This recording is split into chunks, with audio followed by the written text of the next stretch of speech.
Hi எல்லாருக்கும் வணக்கம். Welcome back to my channel. எதுக்கு நான் இப்போ இந்த கண்ணாடியிலேருந்து இப்படி போஸ் கொடுத்துட்ருக்கேன்னா, நான் விடிய காலையிலே வந்துட்டு திருச்செந்தூர் கோயிலுக்கு கிளம்பிகிட்ருக்கேன். இப்போ நான் கிளம்பிகிட்ருக்க டைம் என்னென்னா மணி 4. எங்கள் அக்கா வந்து 3 மணிக்கே போகணுன்னு சொல்லிகிட்டு இருந்தா. நாங்கள் கிளம்ப 4 மணி ஆயிடுச்சு. சரின்னு அவளுக்கு கால் பண்ணால் அவள் அப்போ தான் தூங்கி எந்திரிச்சிருக்காளாம். பார்த்துக்கோங்க, ஃபங்க்ஷன் வீடு வச்சுருக்கவ யார் சீக்கிரம் எழுந்திரிக்கணும், யார் சீக்கிரம் கிளம்பணும். நாங்கள் கிளம்பி போகிறதுக்குள்ளே விடிஞ்சிடுச்சு பாருங்கள். நல்லா ஜன்னல் வழியாக இந்த விடிகிறதையே நான் கண்கூட பார்த்துட்டேங்க. ஃபஸ்ட் டைம் விடிகிறத நான் கண்கூட பார்த்துட்டு இருந்திருக்கேன் ஜன்னல் ஓரமாக. சரின்னு கிளம்பி வெளியில் வந்து நிற்கிறோம். அவள் வந்து என்னோடய சித்தப்பாவோட ஆட்டோவை தான் புக் பண்ணியிருந்தா. ஏன்னா சின்ன ஃபேமிலி தான், நாங்கள் வந்துட்டு போகலான்னு பிளானு. ஊரை ஃபுல்லாக சொல்லி நாங்கள் வந்து ஃபங்க்ஷன் வைக்கல. எங்கள் அக்காவோட பையனுக்கு மொட்டை போடுற ஃபங்க்ஷன் இது. சாரி, ஃபங்க்ஷன் பேர் சொல்லாமல் பேசிகிட்டு இருந்ததுக்கு. சரி, அந்த வண்டி வந்துட்டு சரி நிப்பாட்டிருக்கானா ஏறலான்னு போனால் வண்டி பள்ளத்தில் பதிஞ்சிக்கிச்சு.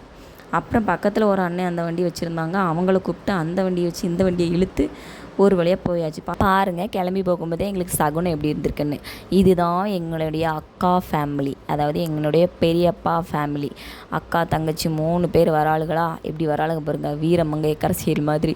அப்புறம் மொட்டை யாருக்கு போட போகிறோன்னா, அதுவும் நிற்கிறானே ஆட்டோவை பிடிச்சிட்டு ப்ளூ சட்டை வெள்ளை வேட்டி, அவருக்கு தான் நாங்கள் மொட்டை போட போகிறோம். பார்க்குறதுக்கு கொஞ்சம் சைனாக்கார மாதிரி இருப்பான். அதாவது அவளோட பையனும் என்னோடய பையனும் சைனாக்கார மாதிரியும் வடக்க மாதிரி இருப்பானுங்க 2 பேரும் கொஞ்சம் கொஞ்சம் பார்க்குறதுக்கு. இவன் வந்து சைனா, என்னோடய பையன் பிக்கு வந்துட்டு வடக்க மாதிரி இருப்பான். அதை சொல்லி சொல்லி சிரிச்சுட்டே வருவோம் 2 பேரும். அதாவது இவனுக்கு நாங்கள் மொட்டை போடுறத நாங்கள் சொல்லிக்கிட்டே வந்தோம், சிரிச்சுக்கிட்டே இருந்தோம்.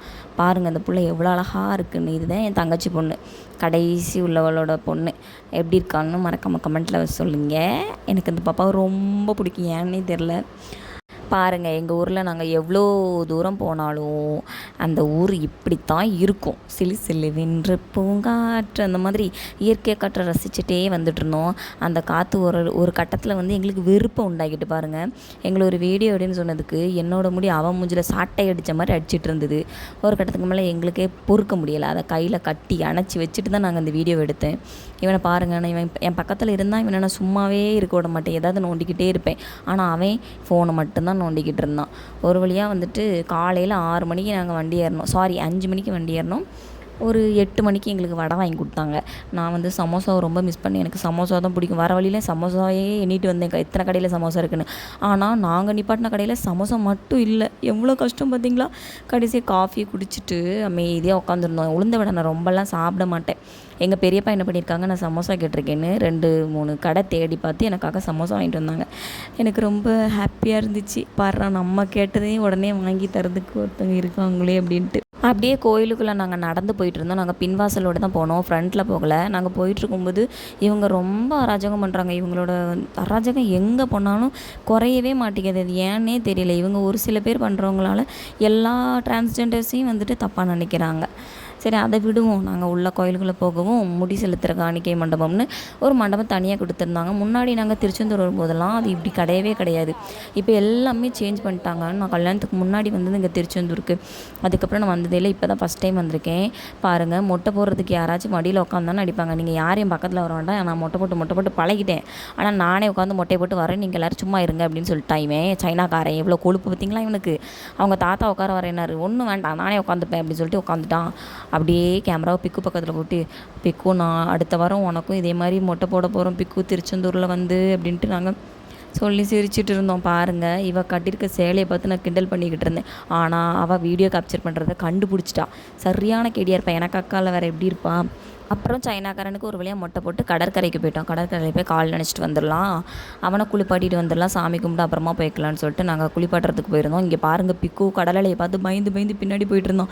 சிரிச்சு வயிறே வலிச்சு போச்சு எனக்கு. ஏன்னா அவன் ஃபஸ்ட் டைம் கடற்கரையில் கால் நினச்சிட்டு இருக்கான். அதனால் அவன் ரொம்ப பயந்தான் அந்த அலையோட சவுண்டை கேட்டு. பாருங்கள், சாரோட காஸ்ட்யூமை பாருங்கள். அவர் இந்த காஸ்ட்யூம் தான் எனக்கு வேணும்னு அவங்க அம்மா கிட்ட அட்டம் பிடிச்சி கேட்டிருக்காரு. அதனால் இந்த காஸ்ட்யூம் போட்டிருக்காரு. நாங்கள் வந்து இந்த கோயிலுக்கு வந்தால் ஃபஸ்ட்டு நம்ம இந்த பட்டையை தான் ஃபஸ்ட்டு போடணும் சொல்லிட்டு கோயிலுக்குள்ளே வந்தது இவங்களை தேடி இருக்கோம். ஒரு வழியாக என் கண்ணில் அந்த பசங்க பட்டாங்க. ஒரு 4-5 பேர் இந்த மாதிரி வச்சுட்டு பண்ணுறாங்க, சின்ன பசங்க தான். நாங்கள் பண்ணும்போது பிக்கவும் பண்ணிகிட்டு இருந்தான். பாருங்கள், எவ்வளோ சமத்தான் அவன் நெத்தி காமிச்சிட்ருக்கான்னு நான் நினச்சேன்.